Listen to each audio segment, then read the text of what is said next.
कहवा ही उपजे है मगहर चंदन, कहवा बेला हरि के पान हो।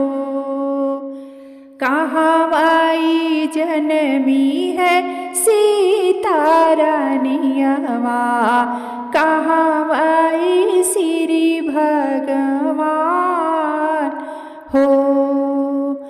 कहवा ही उपजे है मगहर चंदन, कहवा बेला हरि के पान हो।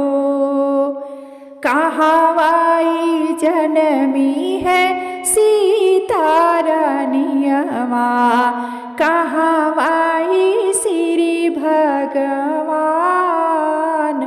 हो। बन बने उपजे है मगहर चंदन, पेड़वई बेला हरि के पान हो। जनकपुर में जन्मी है सीता रानियवा, अवध ही श्री भगवान हो। बन बने उपजे है मगहर चंदन, पेड़वई बेला हरि के पान हो। जनकपुर में जन्मी है सीता रानियवा, अवध ही श्री भगवान हो। काऊ करन काहू मगहर चंदन, काऊ बेला हरि के पान हो।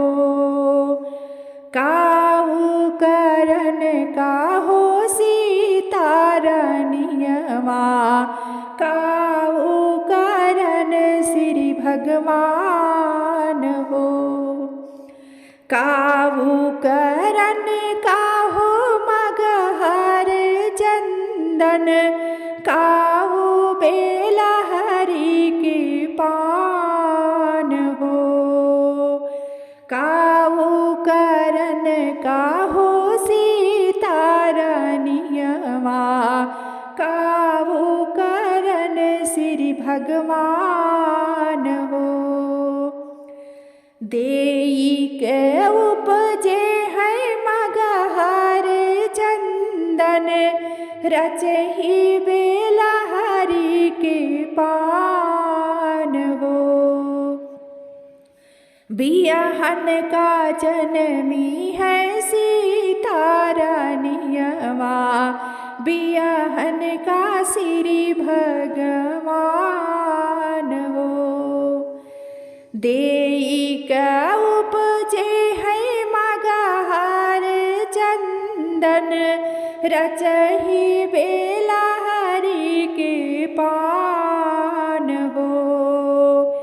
बियाहन का जन्मी है सीता रानियवा, बियाहन का श्री भगवान हो। कहवा ही उपजे है मगहर चंदन, कहवई